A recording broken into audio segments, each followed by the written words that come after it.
Hello, everyone. I am Jeff Seidman, and welcome to the Jeff Seidman Fitness Podcast. Today, I've got a real special treat for you, and that is Abb Ansley. Abb and I were both winners of the 1997 Body of Work Transformation Challenge, and here are his 12-week before and after pictures. An amazing change in only 12 short weeks. And here, once again, is the magazine that got it all started. The January 1997 issue of Muscle Media magazine that promoted the 12-week challenge, with the winner getting that badass red Lamborghini right there and a $50,000 cash prize. I hope you're ready for another great interview with another great champion. Let's welcome Abb Ansley to the show. How you doing, Abb? I'm doing great, Jeff. Good to see you, man. Hear from you. I think this is so smart because you made a tremendous difference in when you did this, and both of us were fortunate that way. But I'm glad to be here, man. Good to see you. Yeah, Abb, you look incredible, by the way. So Abb, let's just jump right into it. Take us back to the moment you saw that January 1997 issue of Muscle Media magazine. And did you decide right then and there to enter the contest, or did you think about it for a while before you entered? Jeff, that's I love that question. Here's what happened on that. It's funny, believe it or not, and again, I told you, God told me, no, God takes good care of orphans and idiots, and I'm not an orphan. But anyway, because he did that day when I saw that magazine, I had been talking about for about a month with my wife about getting back into shape. We had 4 kids at the time, and I hadn't been to the gym, much in about. I told her one day I was looking in the mirror and getting dressed, and I happened to say, "Oh shit, I'm skinny and soft." I had been to the gym in 20 years. I'm gonna get back in shape. So, and literally that week is when that magazine, came out like that, and so it was just I thought it was just a blessing. All right, and so I got involved in it, and the intensity part. I mean, I guess I was serious. I was working for this guy named Nick Saban at the time, and so I was around a good environment to do what you're supposed to do, kind of. But yeah, I decided to go ahead and get started on it, and I decided I would work out every other day, and because I couldn't forget that, and that's the way it worked, and so it happened. Yeah. I'm thankful for that it happened the way it did. So once you saw that magazine, you decided, okay, I'm going to do this contest. But did you also plan on doing it to win it, or was it just incentive to start working out again? It was just incentive to start working out, because I thought at the time I thought, well, probably I won't win, but it'll give me real incentive because you got a Lamborghini there. Yeah, it might be a little better than an old Volkswagen or something, so, yeah. But So regarding that, Abb, had you ever achieved a physique anywhere near what you achieved from the 12-week transformation, even in your younger years when you were in sports? No, as a matter of fact, when I see those before and after pictures, I had always been thin a little bit and trying to, gain a little weight. And I got up to about, I don't know, 190 or 185 or something to play in little sports in college. But I was always thin, and I had been trying to gain weight all my life, kind of. So it just happened to be at the right place at the right time with a magazine kind of thing. And I just, like I say, good looking back. I mean, Jeff, I like to go. I mean, I really do. And it makes he's still now, what is it? We've been 20 years or something, like 25 or something. But it's actually been 27 years since we did the contest. Yeah. 1997. So long time. That's incredible, isn't it? That's just incredible what we're doing that day. Yeah. So I know you were in a great environment to make a big transformation just because you were around some very knowledgeable people, but we didn't have access to the internet like we do today. We didn't have access to social media. So what did you actually do? Did you consult with the experts to get your nutritional and your exercise plan? How were you able to figure that out? What happened again was just very lucky, and again, I saw the magazine, and I think when I said that got ready to that, and I told my wife, I said, all right, I'm skinny and soft, and I'm gonna get back in the gym, get in shape, and I saw the magazines there in the grocery store or something, And so that was what started it, just reading Bill's stuff. And then I got interested in just reading some books and looking for, at some muscle magazines and so forth, and talking about what to do. And I remember hearing some terms, some anabolic burst diets, and then of course the whey protein and the creatine and all that kind of stuff, which got me mostly just reading, because you're right, the internet. I don't even think I guess we didn't even have cell phones then, did we? No, we didn't. Well. Speaking of that, first let's talk about your nutrition. What was the nutritional plan you followed, and again, where did you get that guidance? Okay. And so, tell me about the structure of your meals, what you ate, what time you ate. I'll tell you what. I read some article somewhere, and it was talking about an anabolic burst diet, and basically that said that two things it said in there, I remember, was that no, your body could handle 25, 30 grams of protein every 3 hours, and that if you would eat 2,000 to 2,400 calories for 5 or 6 days, and then the next 5 or 6 you eat 3,000 or 3,200. They called it an anabolic burst diet, and that is what it just happened to be right there when I saw the magazine, and so I had looked at it, and so that was really kind of the way that I approached it a little bit. And again, at the days that I went, what I made it simple for me, just so an old football brain could remember it, I decided I would go to the gym every other day. And then I decided that the days that I did not go to the gym, I would get up early and not eat anything, just drink a glass of water, and then run around the block, or block and a half or something. Walk, run, walk, run, walk, run. It wasn't really distance running or anything, but it was a sprint down one half side, and then a walk down the other side, and then a sprint back around. And so, but fortunately, and I don't know, I guess I was just, I was in a good place at the time to do it over in Baton Rouge, Louisiana. Like I said, I was running an athletic foundation at LSU. And there was a guy they had there who won his first national championship there, and a guy named Nick Seidman. And so I was around a pretty good attitude about things and, what could be done when you wanted to do it.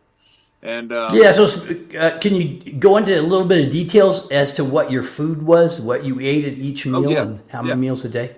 Yeah. I tried to eat just basically, I ate a breakfast, lunch, and dinner, but then between breakfast and lunch, usually I had a whey protein, and then between lunch and supper, I had another whey protein middle of So that. basically, it was a Myoplex shake back then. Yeah, that's right. That's right. Yeah, Same kind of thing he had. Yeah. But so that's really kind of what started. Now the quality of the food, I tried not to eat too much sugar, except maybe right after a workout when I was taking my creatine or something. I'd have a little bit of something, because I understood that helped the creatine be absorbed and so forth. But the food itself was I was trying to be just genuine, just regular healthy. I couldn't give you a real lot of details on that, but just try to eat more vegetables and good enough meat and so forth. I knew better than to eat too much sugar all the time, So it was just more of a genuine kind of, simple, healthy attitude, kind of whatever. Yeah, whole healthy food. Yeah. So how many pounds? I did get hooked on the whey protein, though. I have to tell you. Right. And I'm still kind of, it's just good for you. Yeah. How many pounds of muscle did you gain back then? It was close to 30 pounds, right? Yeah. I couldn't believe it. And that's why. But I was excited about it because, again, it just happened at the right time that I told, all right, I'm going to get back in shape. And I was in the right place and had enough. I was busy. That was, he said that one of the questions was, any difficulties, but I was pretty busy. And but at the same time, that's why I set it up early. I mean, you get up early and take, 20 minutes just to run around the block. That's not a problem. And then every other day you can get, 45 minutes to get to the gym and back. And I really, during the contest, I never missed a workout. Yeah. So speaking of your workouts, what type of workout did you do? What was the protocol you followed with your workouts? You said It's it was funny. every other day, but yeah. Every other day, and it was I tell people it was persistent, consistent intensity. Right, I worked hard, persistent, consistent intensity. Now the and I did kind of like it. The one thing that I specifically can remember though is that Bill Phillips' brother Sean and Bill had published something back then in the magazine. I think it was how to add 50 pounds to your bench press, and it was a pretty detailed little thing about you start off with your maximum bench press, and then he gave you the weights to use as you know each week and so forth. And it was kind of supposed to be every Monday and every Thursday. Um, so that's what he originally did it. Mine was really Monday and then Friday because that was just the way I could remember every other day, you know. But Yeah. and it worked. It worked though. It really and it kind of helped because you know bench press is it reflects you can see when if you do much better than that you can tell how it affects you kind of.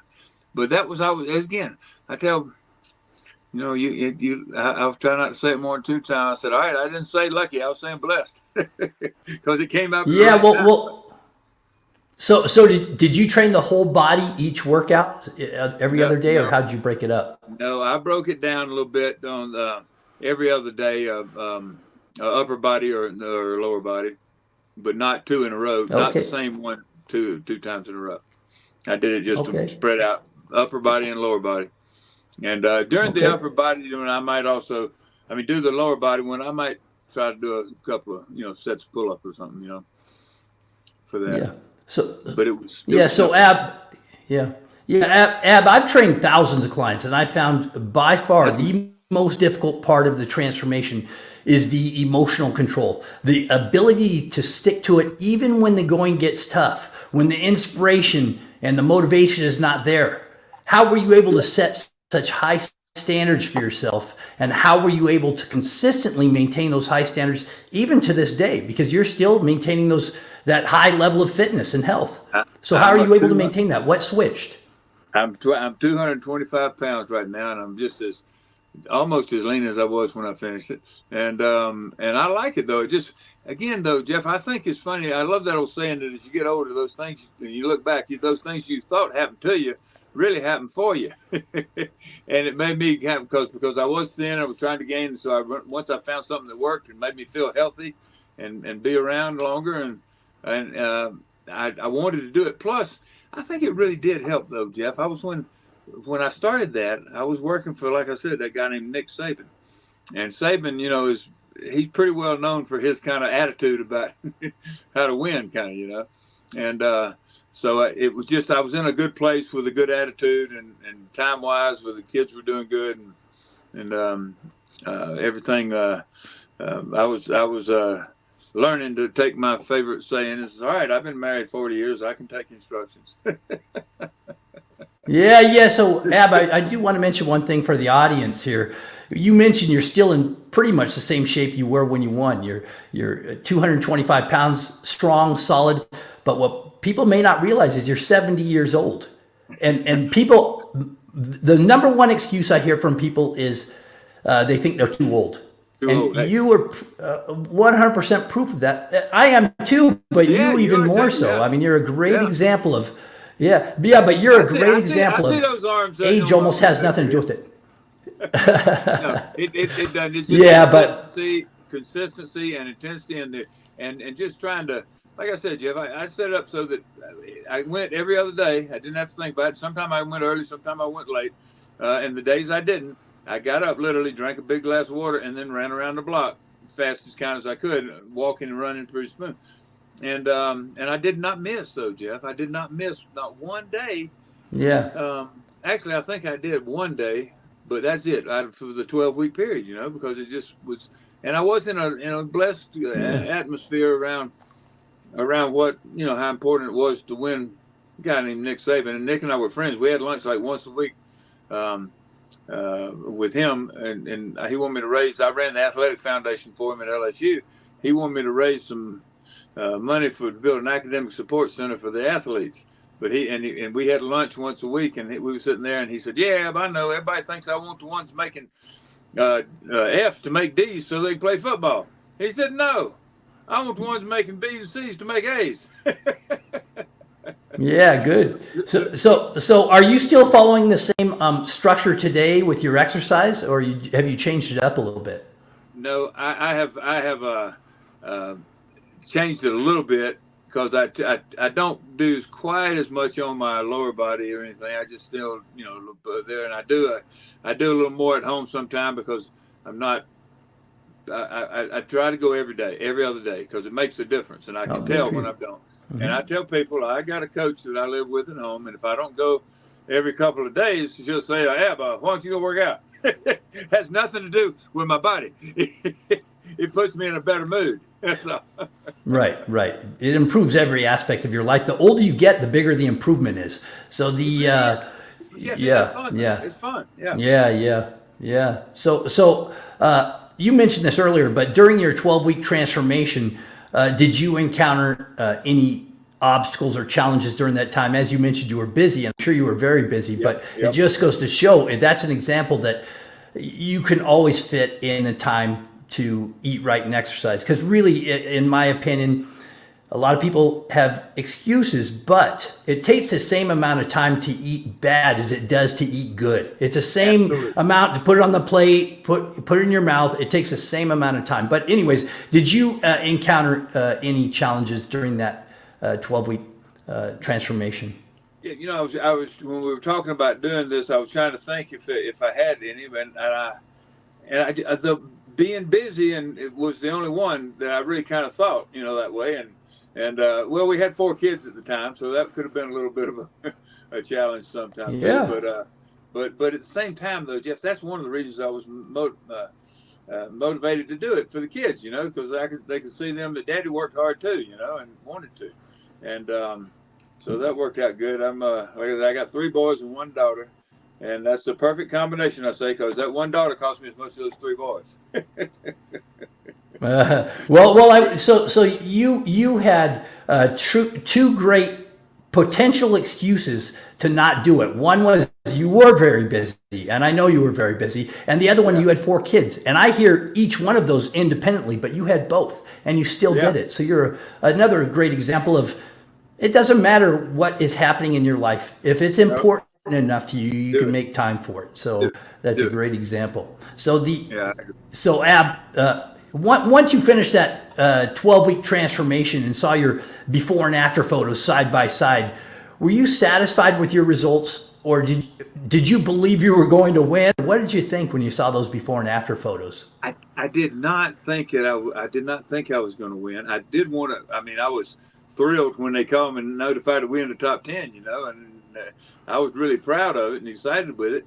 And I know that looking back, I had worked every, like I said, I did not miss one workout day, and in 12 weeks. Mm-hmm. And and even though when we're committed, that's still hard to do sometimes. Just do it anyway. Mm-hmm. And I did. So that would be the only the problem I had was just being busy and having to still take care of 4 kids and go to a full-time job kind of. But I just, I don't know. Yeah. So once you saw those pictures, were you like shocked? I was a little bit. I really was a little bit. And I liked it though, because again, I tell people I've been trying to gain weight all my life. And that's why I said those things you thought happened to you really happened for you. Because back when I was growing up, I thought that was all bad, but now looking back at it, it worked out pretty good, And but I just it was plus the weight, plus he really did somehow. Bill's a pretty good little marketing guy, Bill he was a marketing genius, the way he presented it and everything else. And just like you said, now we got people that still that's famous that worked, and we know a couple. I had a couple of guys. Porter, I think it was. Somebody, it affected all of our lives. All of us top 10 for sure, didn't it? Yeah. The amazing thing is, speaking of the before and after photos, it's 27 years later, and still, if those photos were entered into a transformation contest today, they would still win. So it shows it's no new technology, it's no new supplements, it's just basic eat right, train like a beast, you will get results. It's no newfangled machine. It's no newfangled exercise or supplement. Those pictures would still win today. So amazing transformation pictures. But yeah, Jeff, don't you like that when I said I love that's why I use those words: persistent, consistent, intensity. That's what I told myself I was doing on that kind of thing. Yes, and I got a pick, but that's you're right. What it is. Picture, I actually have a cardboard. It's about 2.5 foot by about 5 foot. It was in every picture of but my little small picture is about this big on it of the pre picture, but then the big one after was there. But it was in not Home Depot. What's that? GNC. GNC, yeah, that's when they had all those in. Yours probably was there too. GNC. Yeah, that's right. But it was fun though. I mean, I still got it over here. I don't know, make me remember. No, but that was good. I thought Bill Phillips did a good job. Yeah, great. So next you mailed in your transformation packet and you waited. How did they actually let you know you were a winner? Because they let everybody know in different ways. So I'm curious, how did they let you know? Well, it was weird. There was my wife and I were just remembering that, but they were supposed to kind of come in one day, but they had gone to, I don't know, they had some weather problems on the flight or something. And so I got a call that said that they had to wait a few days before they were going to be able to get there or something like that. And then because they'd gone up to somewhere in Pennsylvania, I was at the same time then in Baton Rouge, Louisiana. But they came back a couple of days and told me the good news, and me and my wife were pretty happy. You know, it sounded like it might be getting something out of it as well as being better and healthier. You know, right, right. So then they took all 10 category champions and they flew them out to Golden, Colorado for a 3-day weekend to be held at the EAS Muscle Media headquarters to ultimately choose one overall winner. What was it like to finally walk into the EAS Muscle Media headquarters and meet Bill Phillips and his family? I liked it though. It was fascinating because it was such a blessing that you were able to be the top 10 out of what I think it was like 60,000 people or something that joined the darn thing, wasn't it? It was like a bunch of people. So it was really fun. Yeah, I'm not exactly sure if it was 60. I don't know how many exactly, but I thought that one somewhere. But a lot of people, though, around the world. And you know, Bill's a pretty good marketing guy. I'm not sure if it was. I'm not sure if it was. I'm not sure if it was 6,400 or 64,000, but it was at least 6,400. So I don't really remember, but 6,400 or 64,000. But it was a lot of people. A lot of people. So what was it like to go out and actually be in the headquarters? Yeah, I know it was fun. No, it was really fun. That was I think if I remember that right, though, Jeff, that when we got down there and we were there, it was fun though, wasn't it? And we got to meet everybody, and everybody had done a good job on it, and it was fun. And then when they made that movie about it and everything, it was kind of inspiring for us for the rest of our life, I think. Yeah. So when you got out there and then you met the other 9 category champion winners, and they're making us compete against each other, thinking only one person's going to win the Lamborghini. I know. What did you think about that? The psychological competition they created for all of us. Trying to beat. Because everybody was great, but you also wanted to win, so it was a weird situation to be in. Yeah. Yeah. It was. So what did you think of that? Well, it was competitive, but I tell you the truth. I think weren't we all supposed to get like 10 grand or something like that? I think when we got there or something. I mean, didn't they tell us that we got a certain amount anyway for all 10 of us, right? What wasn't going to be? Yeah, I think the runners. So right. The first place got a Lamborghini and 50 grand. The second place got a Corvette, and the third through 10th place I think got $10,000 is what it was, if I remember correctly. It was. I didn't get too upset about it because that 10 grand was. It meant more to me then than it did now. And so I liked. I will say to me, I liked everybody there and learned. Plus, I asked a bunch of questions to everybody. Just the same thing we're doing now is how you did it and that kind of stuff. And so plus, Jeff, healthy is a good thing. I mean, just being healthy, and again, whether it's your body or your brain or it's a big deal. it's a big deal, and I'm thankful for it. So, plus Bill was a nice enough guy. I thought he was a nice guy. Yeah. Yeah, so being out there, Ab, me looking at everybody's personalities, to me, you are by far the most gregarious, outgoing person out of everybody. And you were, in my opinion, definitely the front runner to win it, just because you had a great physique, you had a great personality, you were very gregarious and everybody liked you. There was, some people there was not everybody liked, but everybody liked you, and you were very likable, friendly, smiling. To me, you were the front runner to be the winner. Well, thank you, Jeff. I appreciate that. I thought everybody that it was just because I was getting old and laughing and not worrying about nothing. I didn't run my damn mouth. But if I've been that way a long time, that's all right too. Yeah. So I mean, that to me was just, it was like a kind of a dream come true that weekend. It was unreal. And what was it like to be in that really incredible energy of working out, filming, meeting all the cool people that were out there? And they really made us feel like we were part of the EAS Muscle Media family. So what was that whole weekend like in your mind? I mean, what were you thinking? Well, it was wonderful. I really liked it. And I liked all the guys, you and we all met too, there was some, now it was a little competitive in some ways, but it was still that way. And it just, I don't know, it kind of has affected probably every one of us' life, don't you think? for a long time now. I know it has happened mine. I said, I would not have, if it hadn't been that, I wouldn't be still working out, I don't think. But I like it. Yeah. And the thing is, it was fun. Yeah, it was fun to be a celebrity for a while, because everybody got to experience being a celebrity, having people recognize you, even ask for our autographs, which was kind of crazy. But it was fun to be. That movie thing was good. Oh, we would get to be in a damn movie and everything. That movie was pretty popular for a long time. Huh? Yeah, it's still popular. I still get people. Yeah. I still get people that message me. Well, you can't deny the fact that those before and after pictures for all 10 of us were a little unique there. And I'm, like I said, I ain't saying lucky anymore. I'm saying blessed. I told you that, boy. I mean, just really.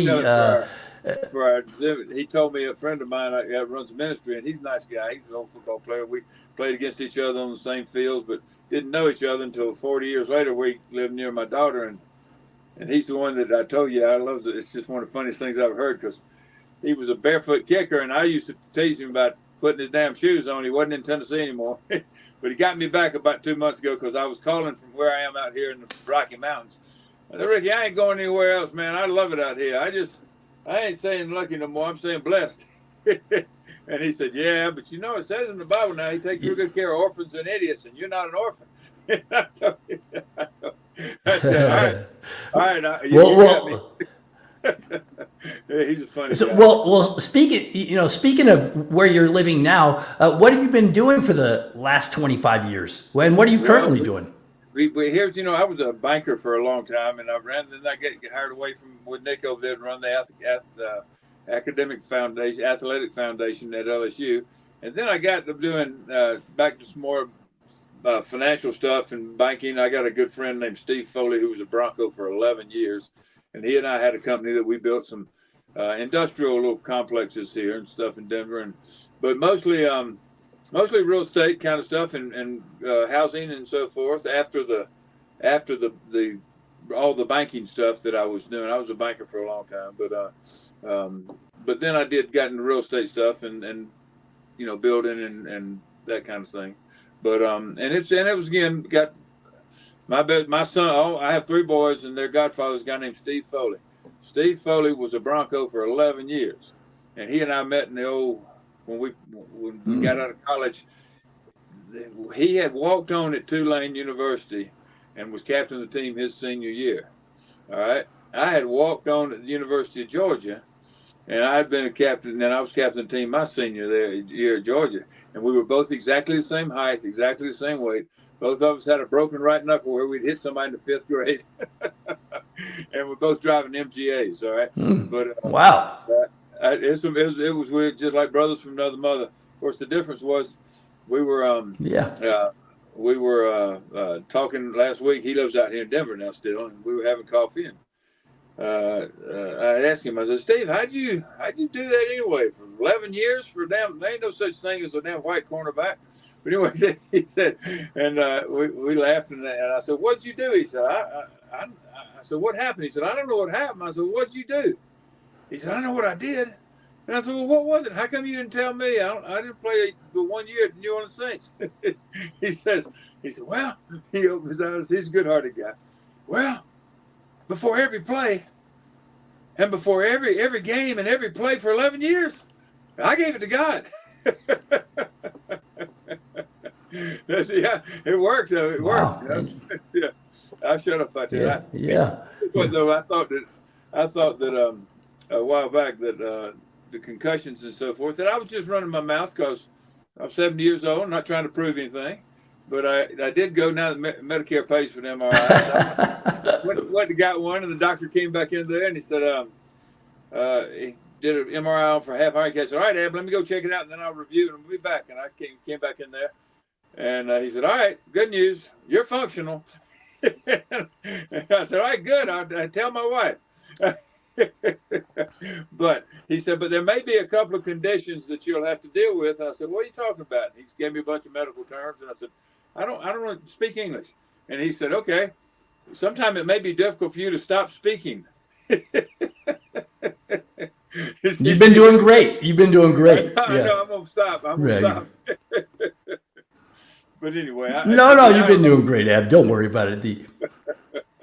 Yeah. So I will say the Dr. Daniel, one of the top brain researchers in the world is a guy named Dr. Daniel Amen.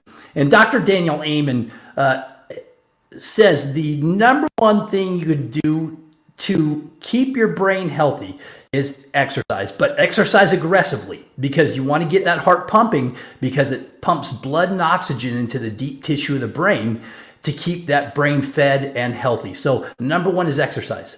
Number two is nutrition, but number one is exercise. So you're doing it right. You're doing it right. Yeah, I read that on some kind of review that there was said that that the brain-derived neurotrophic factor, which is one of the amino acids that naturally keep your brain healthy, is higher in your body at the end of a 35 to 45 minute resistance training exercise. Now that's pretty good. I mean, that's what you're saying, and it's true though. It's a big deal. So that kind of helped me. That's why I tell people. That's why my wife says, if I don't go every couple of days, she'll say, "Yeah, well, why don't you go to the gym?" Has nothing to do with your body. And so it puts you in a better mood, right? Right. There's a lot more talk. There's a lot more talk about BDNF, the brain-derived neurotrophic factor, because it is so important. Again, the number one impact on BDNF is aggressive exercise. Number two is nutrition. Don't eat too much sugar, because sugar is a toxin to the brain. And as a matter of fact, they call it type 3 diabetes. Yeah. That's sugar. Yeah, very dangerous, because it tastes delicious, and it's So Abb, it's been great catching up. Is there anything else you'd like to add before we finish this podcast? You know what I would want, number one, to thank you and for what you're doing and how many people you're going to affect, because it really does make a difference. And Jeff, you and I are blessed because we really know that, and we wouldn't be the same people if we hadn't done that and just kept working out, this long. Both of us have friends that cannot get in and out of a car, and I don't want to go through that. I don't want to go through that, but I'm thankful that to be here and get to see you. And it was I'm just glad that we've been able to keep this up for so long, And so anyway, good luck, and thanks for doing this, because it's such a good thing to give to other people, All right. Well, thank you again, Abb. I appreciate your time. I thank you, and I thank everybody for tuning in. And be sure to tune in for my next podcast, where I'll be interviewing another great champion of the Body of Work Challenge. Take care, everybody.